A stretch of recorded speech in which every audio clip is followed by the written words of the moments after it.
চট্টগ্রাম বিশ্ববিদ্যালয়ে পড়ার এই এক সুবিধা, এখানে কাছেই ঘুরতে যাওয়ার অনেক ভালো ভালো জায়গা আছে। তো আমি মনে করি ফ্রেন্ডরা মিলে অনেক ভালো ভালো মেমোরি ক্রিয়েট করতে হবে, অনেক মজা করতে হবে।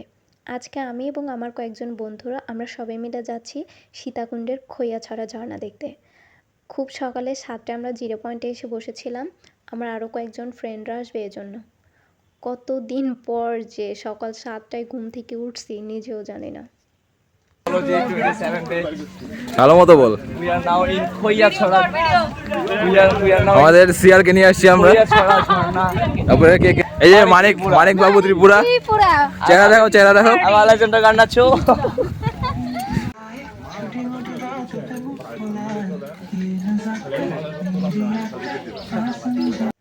আমরা আমাদের সাথে ব্যাগ এবং জুতা আরও যা যা ছিল সব এই দোকানগুলোতে রেখে দিয়েছি।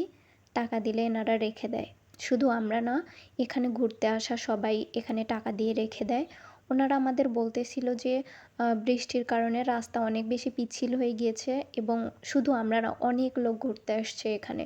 বৃষ্টির কারণে অনেক মানুষের যাতায়াতের ফলে রাস্তা অনেক পিচ্ছিল হয়ে গিয়েছে। আমরা ব্যালেন্স করতে পারবো না, যে কারণে ওনারা আমাদের সাজেস্ট করে বাঁশের যেন লাঠি কিনে নিই আমরা। এজন্য আমরা বাঁশের লাঠি কিনে নিয়ে যাচ্ছিলাম। আর এই জায়গাটা অনেক বেশি সুন্দর ছিল। পাহাড় এবং চারপাশে সবুজ প্রকৃতি, আকাশ, অনেক বেশি জোশ ছিল এই জায়গাটা। কিছুক্ষণ হাঁটার পর আমরা কয়েকটা দোলনা দেখতে পাই। তো সেখানে অসীমা এবং বৃষ্টি বসে বসে দোল খাচ্ছিল। ওখান থেকে আমরা আবারও হাঁটতে শুরু করি এবং হাঁটতে হাঁটতে আমরা সামনে একটা দোকান দেখতে পাই। হ্যালো গাইস, কি অবস্থা সবার? মানিক ত্রিপুরা, বৃষ্টি, মোনালিসা, অসীমা।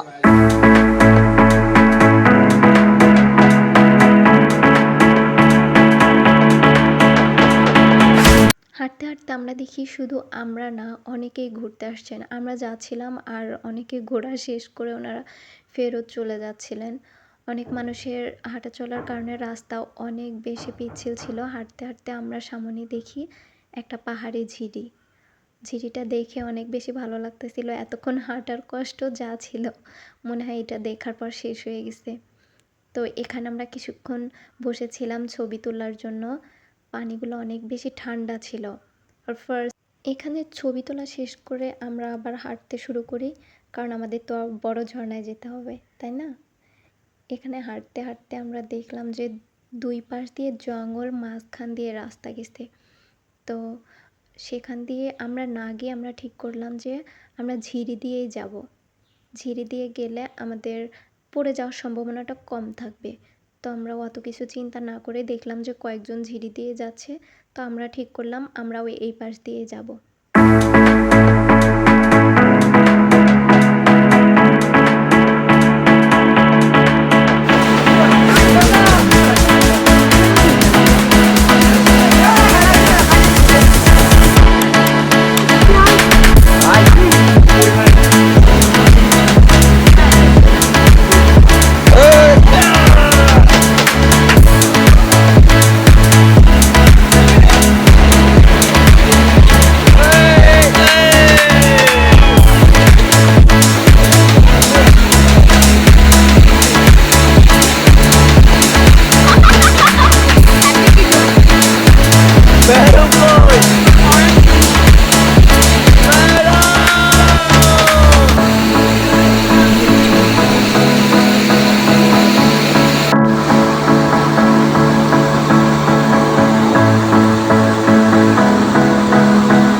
এতক্ষণ হাঁটার পর ফাইনালি আমরা একটা বড় ঝর্ণা দেখতে পেয়েছি। অনেক সুন্দর ছিল। আর ফার্স্ট টাইম ঝর্ণা দেখতেছি, বেশি এক্সাইটেড ছিলাম আমরা সবাই। তো এখানে আমরা কিছুক্ষণ ঘোরার পর আরও সামনে একটা বড় ঝর্ণা দেখতে পাই। এটা আর ওর থেকে আরও বেশি বড় ছিল। এখানে এসে দেখি শুধু আমরা না, আরও অনেক মানুষ ঘুরতে এসছেন, অনেক দূর থেকে মানুষ এসছে। এই পাহাড়টার উপরেও যাওয়া যায়, কিন্তু আমরা আর যাইনি, কারণ আমরা 3 ঘন্টার মতো হাঁটছি শুধু। হাঁটার পর আর এনার্জি ছিল না যে উপরে যাই। চারপাশটা দেখুন একবার, ওয়াও, অনেক সুন্দর। সবাই ঝর্ণা অনেক মজা করতেছিল। আমি আর অসীমা দূরে দাঁড়িয়ে দাঁড়িয়ে শুধু উপভোগ করতেছিলাম চারপাশের পরিবেশটা। সবাই ঝর্ণায় গোসল করতেছিল। তবে আর একটা কথা, এখানে ঝর্ণায় গোসল করতে পারার মজা যেমন আছে, তেমনি এখানে গোসল করতে এসে কিন্তু প্রতি বছর এখানে কেউ না কেউ মারা যায়। কারণ এই পাথরগুলো এত বেশি পিচ্ছিল, পা একটু এদিক থেকে ওইদিকে হয়ে গেলেই দুর্ঘটনা ঘটে যাবে। প্রতি বছর এখানে কেউ না কেউ মারা যায়। তো আমি ভালো সাঁতার জানি না, সে কারণে আমি গোসল করিনি। আমি দূরে দাঁড়িয়ে দাঁড়িয়ে শুধু দেখতেছিলাম। ওখানে আরও কিছুক্ষণ থাকার পর আমরা যে দোকানে আমাদের জিনিসপত্রগুলো রেখেছিলাম সেখানে চলে এসেছিলাম, এবং লাঞ্চ করার পর আমরা ক্যাম্পাসের উদ্দেশ্যে রওনা দিয়েছিলাম। আজকের ভিডিওটা আর বাড়াবো না, দেখা হবে অন্য কোনো ভিডিওতে। সবাই ভালো থাকবেন, সুস্থ থাকবেন। আল্লাহ হাফেজ।